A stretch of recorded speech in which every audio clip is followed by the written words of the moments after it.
Captain Sarah Chun stood on the observation deck of Ward Station Kepler 7, watching the morning sunrise paint the planet below in gold and pink.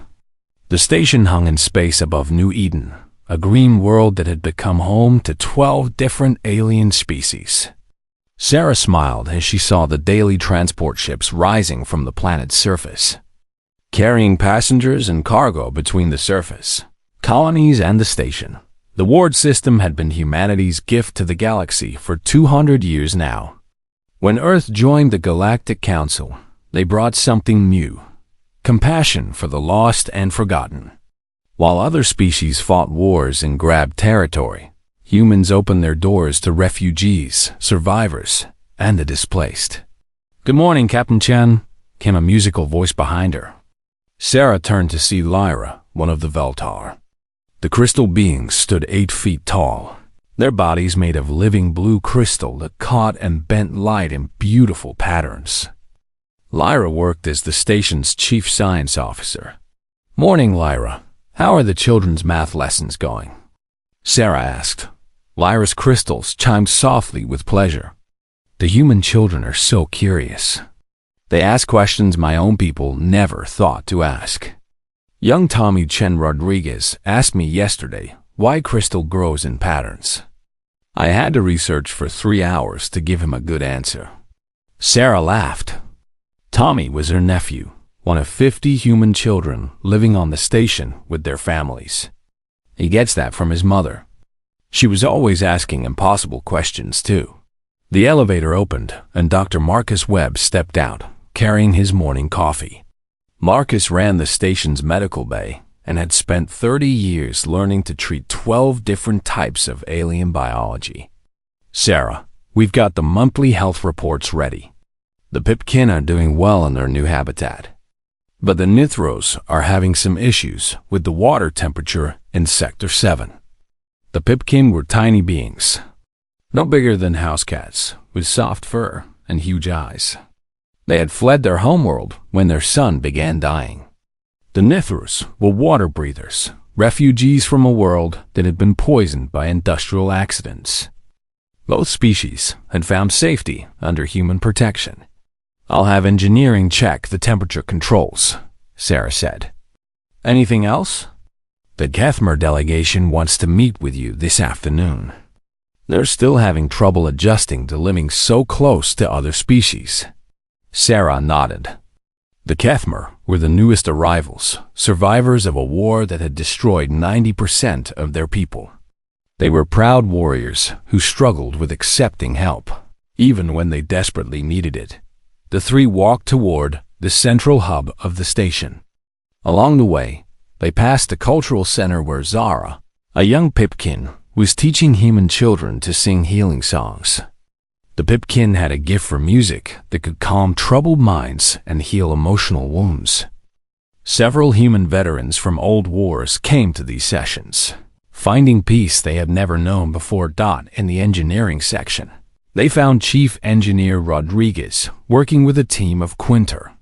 The insect-like beings were master builders, able to create structures that were both beautiful and incredibly strong. They had lost their homeworld to a plague, but their building skills helped maintain and improve the station constantly. "How's the new habitat coming along, Chief?" Sarah asked. Rodriguez wiped sweat from her forehead. "The Quinter have outdone themselves again. The new living quarters will house another 1,000 refugees when we finish next month. These bug friends of ours could probably build a moon if we gave them enough materials." One of the Quinter clicked mandibles, and what Sarah had learned was their way of laughing. "Chief Rodriguez jokes, but we would be happy to try building moon if Captain Chen asks." Sarah grinned. The aliens often took human expressions literally, which led to amusing misunderstandings. But it also showed how much they trusted their human protectors. They continued through the station, past the hydroponic farms where Grutka tended massive food gardens. The plant-like beings could make anything grow, turning the station into a floating garden that fed everyone aboard. The Grutka had escaped when their world was strip-mined by corporations. who saw them as valuable slaves rather than intelligent beings. In the communication center, Lieutenant Park was teaching young Sethri how to use human technology. The snake-like aliens had incredible pattern recognition abilities, making them excellent at monitoring space traffic and communications. Their homeworld had been destroyed in a civil war, leaving only a few thousand survivors scattered across the galaxy. "Captain," Lieutenant Park called out, "we're getting some unusual transmissions from the outer system. Might be long-range scout ships, but they're not responding to our identification requests." Sarah frowned. Unknown ships usually meant trouble. "Keep monitoring them. Let me know if they get closer." The day continued with the normal routine of station life. Sarah met with the Kethmer delegation, helping them work through their difficulties adjusting to multi-species living. She reviewed supply requests with the logistics team, where Thinder used their natural mathematical abilities to calculate the most efficient shipping routes. The crystalline beings could process numbers faster than any computer. At lunch, Sarah ate in the main cafeteria, a huge space where all species mingled freely. Human children played with young Pipkin, while their parents talked with Veltar scientists. Mithras floated in their water tanks, discussing philosophy with Grutka, who listened from their plant pots. It was chaos, the beautiful chaos. "You know," Dr. Webb said, sitting down across from her, "there are still council members who think we're wasting resources on the ward system." Sarah looked around the cafeteria at the mixed families. The friendships between species, the children who would grow up thinking diversity was normal. Let them think that. We know what we've built here. The afternoon brought news that made Sarah's blood run cold. Lieutenant Park's voice crackled over the intercom. "Captain Chun to the bridge immediately. Priority 1. Sarah ran to the command center, where Lieutenant Park was staring at his screens with a pale face. "Captain, we've identified those unknown ships. It's a Korth scouting fleet. 3 destroyers, moving toward our outer colonies." The Korth were known throughout the galaxy as raiders and slavers. They conquered weaker species and used them as workers in their empire. Sarah had hoped they would never come this far into human space. How long until they reached the colonies? She asked. 6 hours to the nearest settlement. Sarah thought of the families on those colonies, the children playing in alien sunshine, the refugees who had finally found peace. Send a message to Earth Command. Tell them the Korth are moving into ward space. Then send warnings to all our colonies. As alarms began sounding throughout the station, Sarah looked out at the planet below. New Eden was more than just another world now. It was home to thousands of beings who trusted humans to protect them. The Korth were about to learn what that protection really meant. The emergency meeting in Ward Station Kepler 7's command center felt different from any Sarah had attended before. The large screen showed a map of human space dotted with red warning markers. Each marker represented a colony that had gone silent in the past week. 17 colonies, said Commander Hayes from Earth Command, his face grim on the communication screen. 17 communities that just stopped responding. We sent scout ships to 3 of them. They found empty settlements. No bodies, no signs of fighting. Just empty buildings and abandoned belongings. Dr. Webb sat forward in his chair. What about the populations? Surely there are some clues about what happened to them. That's the problem, Hayes continued. Our analysts believe the populations were taken alive. The Korth hegemony has a reputation for harvesting other species. They use aliens as forced labor in their mining operations and industrial complexes. Some species they keep as biological resources. Sarah felt sick. The colonies that had been hit were mostly agricultural worlds, where refugee species had built new lives farming and raising families. The thought of those peaceful communities being dragged away to serve as slaves made her angry in ways she rarely experienced. Lieutenant Park spoke up from his position at the communications console. "Sir, we're still tracking that core scout fleet. They've been moving through the outer colonies for 3 days now, but they haven't approached any of our major population centers." "They're being careful," Sarah said. "Testing our responses, learning our patrol patterns. They want to know how quickly we can respond to threats." The door to the command center opened and Lyra entered, her crystal body dimmed with worry. As the station's science officer, she had clearance for emergency meetings.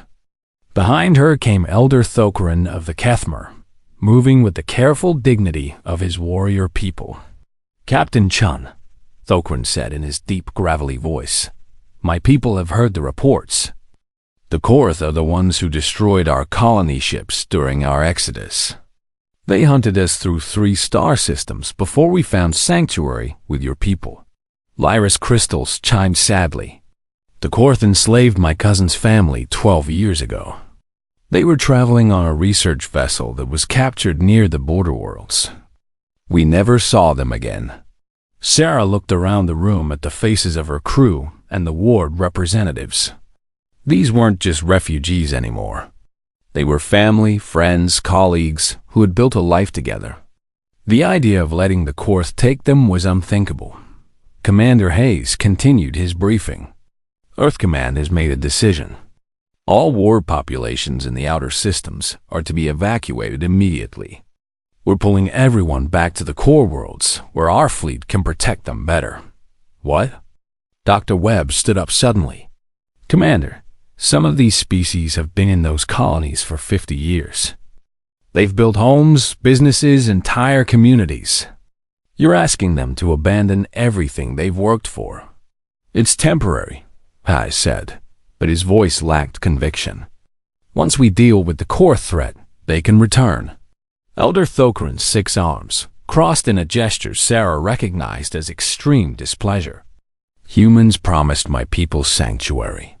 Now you ask us to run again? The Kethmer have run far enough." Sarah stared at the map showing the evacuation routes. Millions of ward citizens would have to leave their homes, pile into transport ships, and hope they could someday return. The agricultural worlds would be abandoned. The careful ecological balance that species like the Grutka had spent decades creating would be lost. "Commander," Sarah said slowly, "what if we don't evacuate?" The silence in the room was complete. Hayes looked shocked. "Captain Chun, that's not an option. The Korth fleet we're tracking has at least 50 major warships. Your defense platform can't stand against that kind of firepower." "Maybe not," Sarah admitted. "But these people trust us to protect them. If we start running every time someone threatens them, what does that say about our promises?" Lieutenant Park cleared his throat nervously.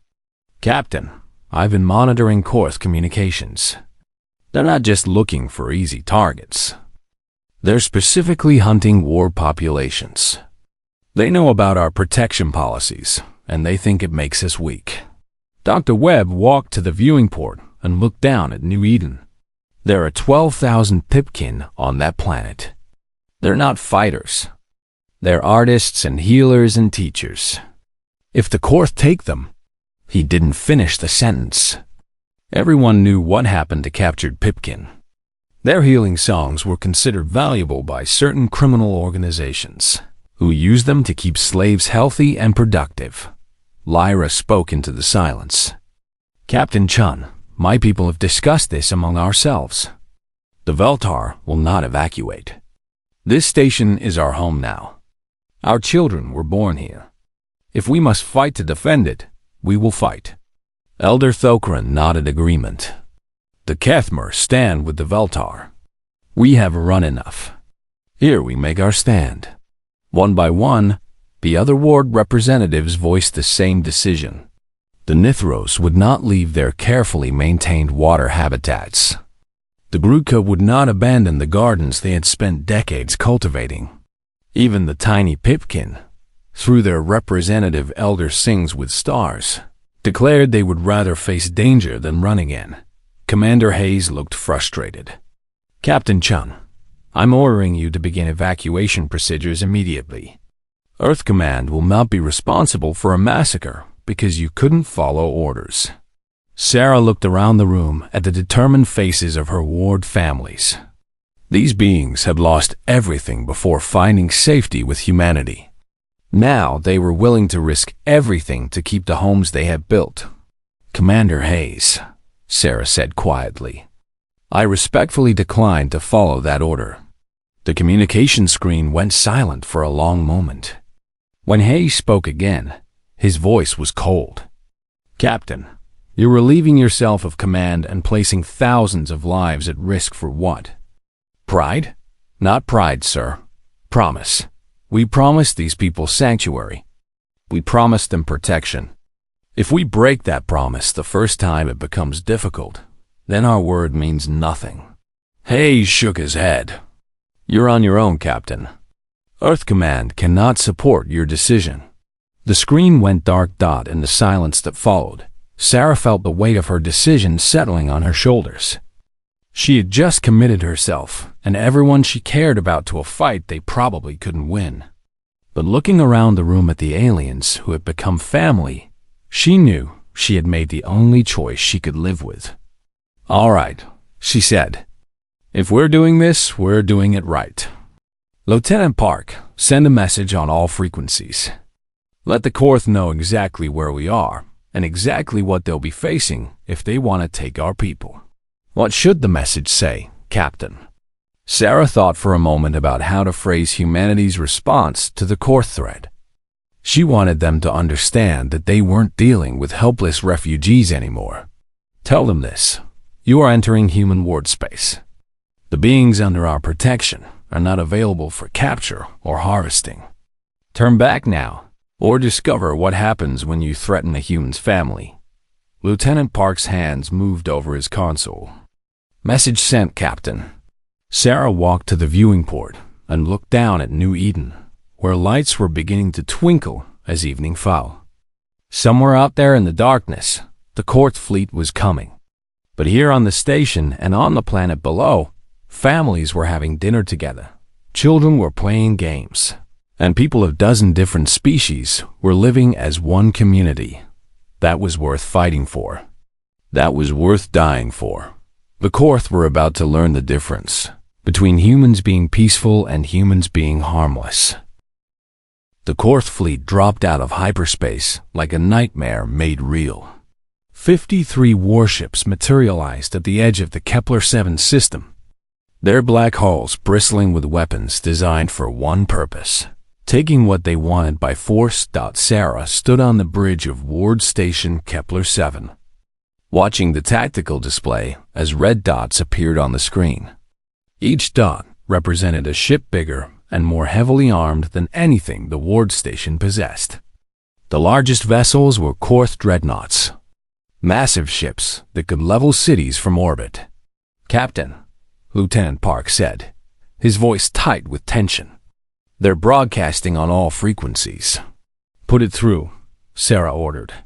The main screen flickered and showed the bridge of the lead Korth vessel. Admiral Vextar filled the screen, his reptilian features twisted in what Sarah assumed was amusement. The Korth were large-scale beings with 4 arms and cold yellow eyes. Vextar wore the black armor of a fleet commander, decorated with trophies taken from conquered worlds. Humans of Ward Station Kepler-7, Vextar said in heavily accented standard. I am Admiral Vextar of the Korth hegemony. You will prepare your livestock for immediate transfer to our vessels. You have 1 hour to comply before we begin harvesting operations. Sarah stepped forward, making sure her face was visible on the return signal. Admiral Vextar, I am Captain Sarah Chun, commanding officer of this station. The beings under our protection are citizens, not livestock. You will turn your fleet around and leave this system immediately. Vextar's laugh was a harsh sound like breaking glass. Captain Chun, you have 1 small defense platform and perhaps a dozen patrol ships. I have 53 warships and 20,000 warriors. Your threats are amusing but pointless. I'm not making threats, Admiral. I'm explaining facts. You are in human ward space, threatening people under our protection. Leave now, or face the consequences. The Fourth Admiral leaned forward, his yellow eyes gleaming. What consequences? Will you call for help? We have been monitoring your communications, human. Your Earth command has abandoned you. You stand alone. Sarah smiled, and something in her expression made Vexstar's eyes narrow. Admiral, you've made one critical error in your intelligence gathering. What error? You assume we're alone because we don't have a large fleet visible. You think our defense platform is all we have. But you've misunderstood something fundamental about human nature. Vexstar's forearms crossed in impatience. Explain. When you threaten our family, Admiral, you don't just fight the ships you can see. You fight everything we are, everything we can be, and everything we're willing to become to protect the people we love. Before Vexstar could respond, Sarah cut the transmission. She turned to her bridge crew, many of whom were ward citizens who had volunteered to help defend their home. All stations report. Readiness, she ordered. Defense platform weapons. Charged and ready, reported Chief Rodriguez from the engineering deck. Planetary evacuation shelters. Sealed and protected, added Dr. Webb from the Emergency Command Center on New Eden's surface. Ward defense volunteers. At their positions, said Elder Thokren, who now wore human military armor adapted for his 6-armed body. Lyra's crystals hummed with determination as she monitored the sensor readings. Captain, the Fourth Fleet is advancing in standard attack formation. They're not taking any special precautions. They expect easy victory. Sarah nodded. The Fourth had studied human military doctrine from the public records available through the Galactic Council. They knew about human merchant ships, exploration vessels, and the small patrol craft used for basic security. What they didn't know about was the other side of human military technology. Lieutenant Park. Activate Protocol 7. Park's hands flew over his console, entering codes that had never been used in combat before. Deep within the ward station's hull, systems that had appeared to be simple, environmental controls revealed their true purpose. The Fourth Fleet continued its advance, confident in their overwhelming superiority. Admiral Vexstar had done his homework. The humans were known for their protective instincts, but they were also known for their lack of heavy military vessels. The Galactic Council records showed humans preferred trade and diplomacy to warfare. Those records were correct, but incomplete. Fourth vessels entering weapons range, reported Lyra. They're targeting the station's shield generators first. Let them, Sarah said calmly. Mr. Park, broadcast on all frequencies. Emergency code Shepard. Across the station, ward citizens gathered in protected areas felt a mixture of terror and determination. The Pipkin huddled together, singing soft songs of courage. The Grutka spread their roots deeper into the station's hull, preparing to help with damage control. The Nithros checked the seals on their emergency water suits, ready to help with repairs, even in vacuum. The first Korth salvo struck the station's shields like thunder. Energy beams and missile strikes lit up the defensive barrier in brilliant flashes of light. The station shuddered, and several minor systems went offline. Shields down to 80%, reported Chief Rodriguez. They're concentrating fire on the primary generators. Return fire, Sarah ordered. The station's defensive weapons opened up, sending streams of energy toward the nearest Korth ships. The weapons were powerful but limited. They managed to damage 2 destroyers and force a cruiser to retreat, but against 50 ships, it was like throwing stones at a landslide. Admiral Vexstar's voice crackled over the communications again. Impressive resistance, Captain Chan, but pointless. Surrender now, and we will allow your human crew to evacuate before we harvest the livestock." Sarah didn't respond. Instead, she watched the tactical display where Lieutenant Park was tracking something the Korth couldn't see yet. The second Korth attack was heavier, concentrating all fire on one section of the station shields. The barrier collapsed in that area, and energy beams struck the hull directly. Explosions bloomed along the station's outer ring, and Sarah felt the deck shudder beneath her feet. "Hull breach in Sector 12, reported damage control teams. Emergency bulkheads are holding, but we've lost life support to that section." On the planet below, Korth landing ships began descending toward the agricultural colonies, where thousands of Ward citizens were hidden in underground shelters. The ships moved slowly, confident that no significant resistance awaited them. That's when Admiral Vestar made his fatal mistake. Instead of focusing only on the space station, he ordered his ships to begin harvesting operations on the planet's surface. His landing craft opened fire on what appeared to be empty agricultural buildings, trying to force the hidden populations out of their shelters. Sarah watched the orbital bombardment begin and felt something cold settle in her chest. The Korth weren't just attacking military targets anymore. They were deliberately targeting civilian areas, trying to terrorize families into surrender. "Sir," Lieutenant Park said quietly, "I'm reading massive hyperspace signatures forming at the edge of the system." Admiral Vestar noticed the same readings a moment later. His confident expression began to change as the tactical officers on his ship reported impossible sensor readings.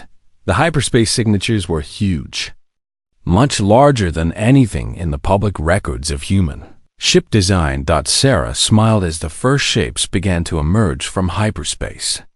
"Admiral Vestar," she said, opening communications again, "I'd like you to meet some friends of mine." The first ship to fully materialize was 3 times the size of the largest Korth dreadnought. Its hull was pure white, marked with the green tree symbol of the Terran War Protection Service. Behind it came another ship of equal size, then another, then another. Within minutes, 24 massive vessels had emerged from hyperspace, their weapons already charging as they moved toward the Korth fleet. What are those?" Vestar's voice had lost its confidence. "Those, Admiral, are Shepard-class protection cruisers. They were built for one purpose: defending human wards against anyone stupid enough to attack them." The Korth fleet suddenly found themselves outnumbered and outgunned by ships that weren't supposed to exist. Ships that had been hidden in deep space for decades, waiting for someone to make the mistake of threatening human war populations. Admiral Vestar stared at the approaching human fleet and finally understood what he had walked into. These weren't merchant marines or exploration crews. These were professional soldiers whose only job was protecting the innocent, and they were very, very good at that job. "Korth fleet," came a new voice over the communications, calm and professional. "This is Admiral Martinez of the Terran War Protection Service. You have 60 seconds to cease all hostile actions and begin withdrawing from this system. If you fire another shot at our wards, we will consider it an act of war against every human in the galaxy." Sarah watched Vestar's face as he realized the true scope of his error. He had thought he was attacking helpless refugees protected by weak humans. Instead, he had declared war on a species that had spent 2 centuries building the most advanced defensive military force in known space. The tide of battle was about to turn completely. Admiral Vestar stared at the tactical display on his flagship's bridge as the human Shepard-class ships moved into formation. Each vessel was massive, bristling with weapons he didn't recognize and protected by shield technology that made his own defenses look primitive. "How many ships?" he demanded of his sensor operator. 24 capital ships confirmed, Admiral, and... The operator paused, checking his readings again. "Sir, I'm detecting at least 40 smaller vessels moving in escort formation. There's some kind of fast attack craft we've never seen before." Admiral Martinez's voice filled the communications channel again, calm and professional. "Admiral Vextar, this is your final warning. Cease all hostile actions immediately and withdraw from Ward space." Vextar's pride warred with his growing fear. The Korth hegemony had built its reputation on overwhelming weaker species with superior numbers and firepower. Retreating now would damage his standing among his own people. But those human ships were unlike anything in his intelligence files. "Admiral Martinez," Vextar replied, trying to keep his voice steady. "The Korth hegemony does not retreat from livestock and their protectors. We have 53 warships. You cannot defeat us all." The response came not from Admiral Martinez, but from Captain Chun on Ward Station Kepler 7. Her voice carried a tone Vextar had never heard from a human before. Cold, determined, and absolutely lethal. "Admiral, you just made your second mistake. The first was attacking our wards. The second was calling them livestock." Before Vextar could respond, the human fleet opened fire. The Shepard-class ships didn't attack like any military force Vextar had ever seen. Instead of spreading their fire across multiple targets, each ship focused its entire arsenal on a single Korth vessel. The concentrated firepower was devastating. The first Korth destroyers simply vanished in a ball of superheated plasma. The second managed to return fire for 30 seconds before its shields collapsed and its hull began to melt. The third tried to run, but the human escort ships were faster than anything the Korth had built. "Impossible," Vextar snarled. "How are they tracking our evasive maneuvers?" His tactical officer looked pale. "Admiral, they're not just tracking us. They're predicting our movements. It's like they know exactly what we're going to do before we do it." What Vextar didn't know was that humans had been studying Korth military doctrine for 50 years. Ever since the first refugee ships had brought stories of Korth tactics and technology. Every battle the Korth had fought, every raid they had conducted, every ship design they had used, all of it had been analyzed, cataloged, and turned into tactical data. The Shepard-class ships had been designed specifically to fight species like the Korth. Their weapons were calibrated for Korth shield frequencies. Their tactics were built to counter Korth formations. Even their hull design was optimized to deflect Korth energy weapons. Captain Sarah Chen watched from the bridge of Ward Station, Kepler 7, as the human fleet systematically dismantled the Korth formation. Each human ship moved with deadly precision, targeting specific weak points in Korth vessel design that refugees had told them about years ago. "Captain," Lieutenant Park reported, "the Shepard fleet is requesting permission to engage the landing craft threatening the surface colonies." "Permission granted," Sarah said without hesitation. "Tell Admiral Martinez that anyone who targets our civilians has forfeited their right to mercy." On the planet's surface, the Korth landing craft that had been terrorizing agricultural settlements suddenly found themselves under attack by human dropships that seemed to appear from nowhere. The human vessels were smaller, but infinitely more maneuverable. Darting between Korth ships and striking with surgical precision, Elder Thokran, monitoring the ground battle from the station, watched with professional admiration as human ground forces deployed. "Captain Chun, the humans fight like the Kethmer once did, before we learned to value honor over victory. They fight to win completely. The human ground troops weren't the peacekeepers and diplomats the Korth had expected. They were Ward Protection Marines, soldiers trained specifically for protecting civilian populations against hostile forces. They moved with the efficiency of people who had trained for this exact scenario for decades. Back in space, Admiral Vextar was beginning to understand the scope of his miscalculation. His fleet was being destroyed not by superior numbers, but by superior technology and tactics. Worse, the humans were fighting with a level of coordination that suggested they had been preparing for this battle for years. "Admiral," his communications officer said urgently, "we're receiving surrender requests from 17 of our ships. They're requesting permission to withdraw." Vextar looked at the tactical display. Half his fleet was gone, destroyed or damaged beyond repair. The human ships hadn't even taken significant damage. Their shields were holding against Korth weapons like they had been designed specifically for this purpose, because they had been. "Sir," another officer reported, "the humans are broadcasting something on all frequencies. It's a list." "What kind of list?" "Every Korth raid, every attack on civilian populations, every species we've enslaved in the past 100 years. They have records of all of it, sir. Names, dates, locations, everything." Admiral Martinez's voice cut through the chaos on the Korth command channel. "Admiral Vextar, you're wondering how we know so much about your operations. The answer is simple. Every species you enslaved, every population you've terrorized, eventually some of them escape. And when they do, they come to us." The implication hit Vextar like a physical blow. The humans hadn't just been collecting refugees out of kindness.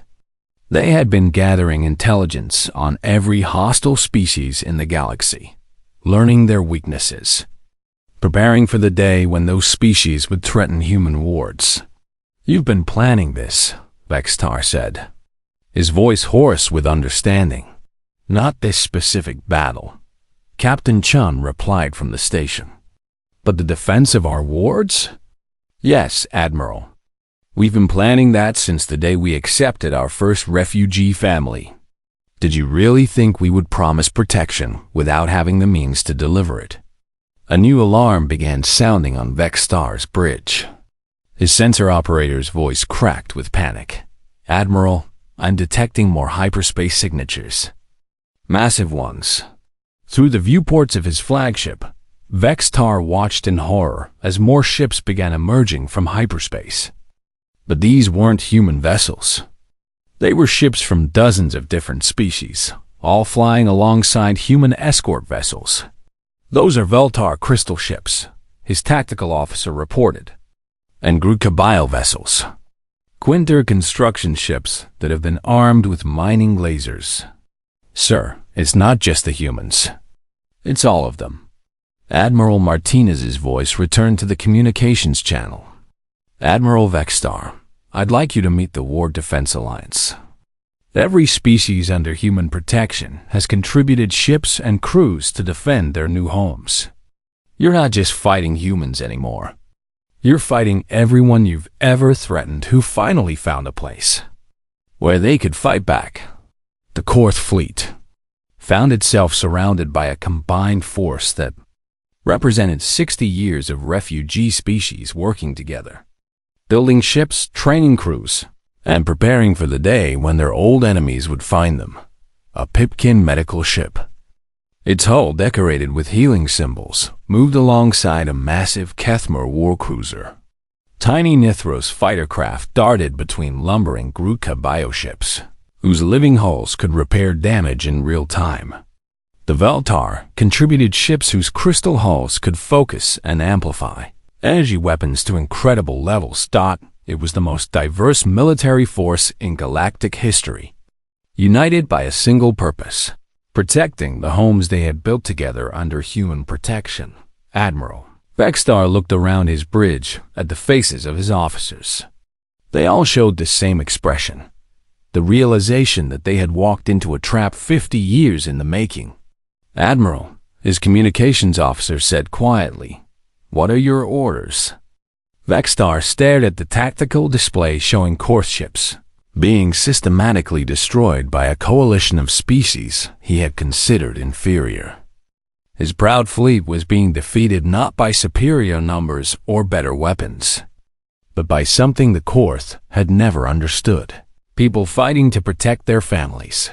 For the first time in his military career, Admiral Vexstar gave an order he had never imagined giving. "Signal all ships," he said quietly. "Prepare to surrender." But as his hands moved toward the surrender controls, new alerts began flashing on his tactical display. The humans weren't done with him yet. Captain Chun's voice came over the channel one final time. "Admiral Vexstar, before you surrender, there's something you need to understand. This isn't just about this battle. This is about making sure no one ever threatens our wards again." The true scope of human planning was about to be revealed. And Admiral Vexstar was going to learn exactly what happened when someone made the mistake of threatening a human family. Admiral Vexstar's finger hovered over the surrender control, but before he could activate it, his tactical officer screamed a warning that chilled his blood. "Sir, the Korth ship's retreating from the planet. They're firing on the civilian shelters." On the main screen, Vexstar watched in horror as 3 of his destroyers, fleeing from the human ground forces, opened fire on the underground bunkers where ward families were hiding. The captains of those ships had decided that if they couldn't capture the aliens, they would kill them out of spite. It was the worst possible decision they could have made. Captain Sarah Chun's voice cut across all communication channels, and there was something in her tone that made every being who heard it understand that a line had been crossed. "All human forces, Code Black is now in effect. Repeat, Code Black." Admiral Martinez's response was immediate and chilling. "Understood, Captain Chun. No quarter. No survivors. No mercy." What happened next would be talked about in military academies for centuries. The human fleet didn't just attack the remaining Korth ships, they hunted them. Every vessel that had been trying to retreat was tracked down and destroyed. Ships that tried to surrender were ignored. The Shepherd-class cruisers and their escort craft moved through space like avenging angels, methodically eliminating every trace of the Korth presence. Admiral Vexstar watched his fleet die around him. The 3 destroyers that had fired on civilians were the first to go, vaporized by concentrated fire from 5 human ships each. Then the cruisers that had been retreating were caught and destroyed one by one. Even his own dreadnoughts, the pride of the Korth Navy, were being torn apart by weapons that seemed designed specifically to kill them. "Admiral," his communications officer whispered, "the humans aren't accepting surrender anymore." Vexstar understood.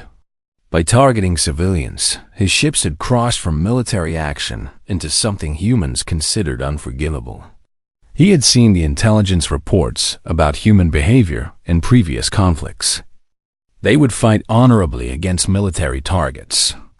But anyone who harmed innocents under their protection would face something different entirely. "Sir," his sensor operator reported, "the other ward ships are pulling back. Only the humans are still attacking." It was true. The Veltar, Quinter, and other ward species had stopped their assault and were moving to defensive positions around the station and planet. They had achieved their goal of protecting their homes. But the humans weren't satisfied with protection anymore. They wanted elimination. Admiral Martinez's voice filled the communications again, but now he wasn't talking to Vexstar.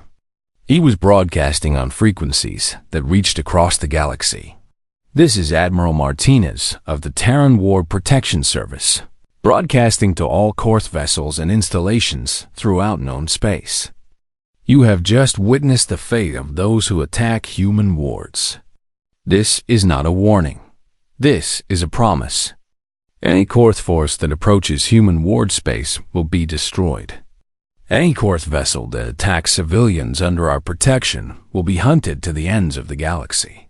Vexstar realized with growing horror that this battle wasn't just about defending one system. The humans were sending a message to his entire species. On Ward Station Kepler 7, Captain Chun stood before a communication console that was broadcasting her words to every major government in the galaxy. Her voice was calm, professional, and absolutely terrifying. To all species currently engaged in slavery, raiding, or forced harvesting of other sentient beings. Understand this clearly. Earth's Ward Protection Service has been preparing for this day for 60 years. We know who you are, where you operate, and what ships you use. We have detailed intelligence on your military capabilities, provided by every refugee who has ever escaped your operations. The implications of her words rippled across space as intelligence services throughout the galaxy began to understand what humanity had really been doing with their ward system. It hadn't just been charity. It had been the most extensive intelligence-gathering operation in galactic history. The Korth made the mistake of thinking that because we are peaceful, we are weak, Chen continued.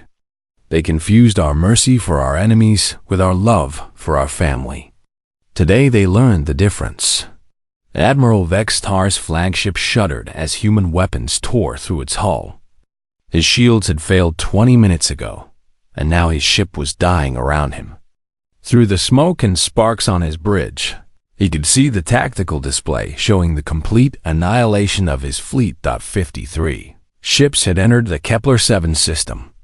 None would be leaving. Admiral, his tactical officer called out.